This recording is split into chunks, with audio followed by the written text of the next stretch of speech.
Well, this is what we're working on today.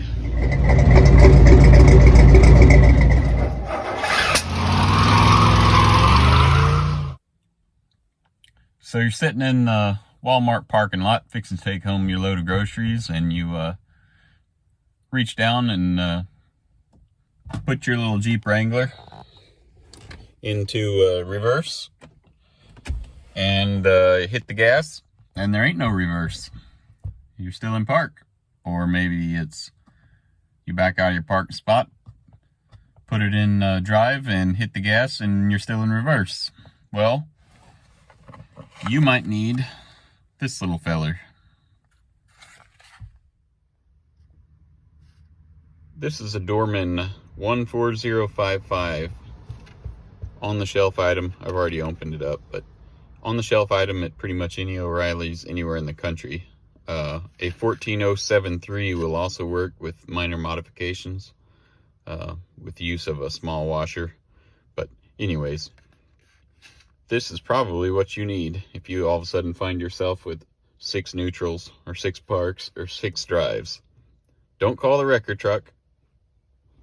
Try this first. Save yourself a lot of money.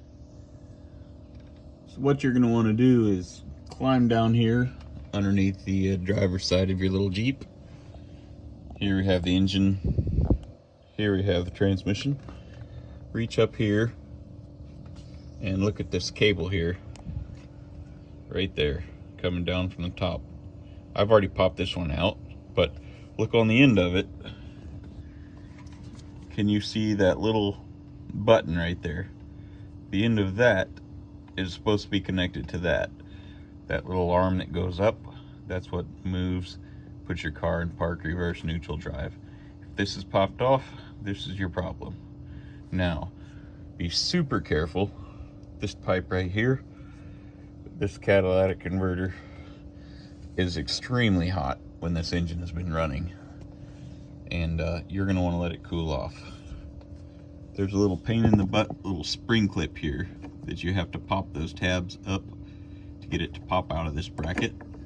That's a pain in the butt. A small screwdriver or pick or whatever, just usually get them popped out. Just don't poke yourself in the finger. So we'll wiggle this down and I'll show you what the problem is. Chrysler, in their infinite wisdom, decided to put these chintzy little plastic bushings inside of these, and as you can see, this one is completely, I'm gonna pop it out with my finger probably. It's hard to do with one hand, but that's your guy. See, half of it's missing. Now, give me just a second. This is what you need out of that Dorman kit. It's the exact same thing. Probably a cheaper plastic, but whatever. I didn't make it. What you do is you pop that sucker back in there. Maybe use a dab of grease or a small pair of pliers, pop it in. I'm gonna snap that in, bring you right back. Okay, it's popped in. About the hardest part of this job is getting this in there. You gotta be careful you don't tear it up. We're gonna stab your hand.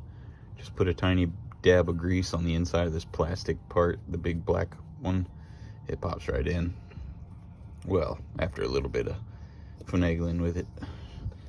All right, next you want to slip it up there, pop it onto that ball stud. I do that before I pop the whole entire cable assembly in, this guy, because it can give you a little bit more working room.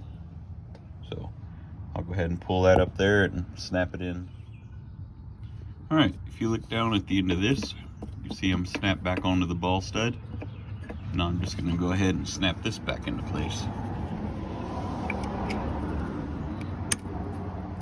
Okay, done deal. You're back on the road. Thanks for watching.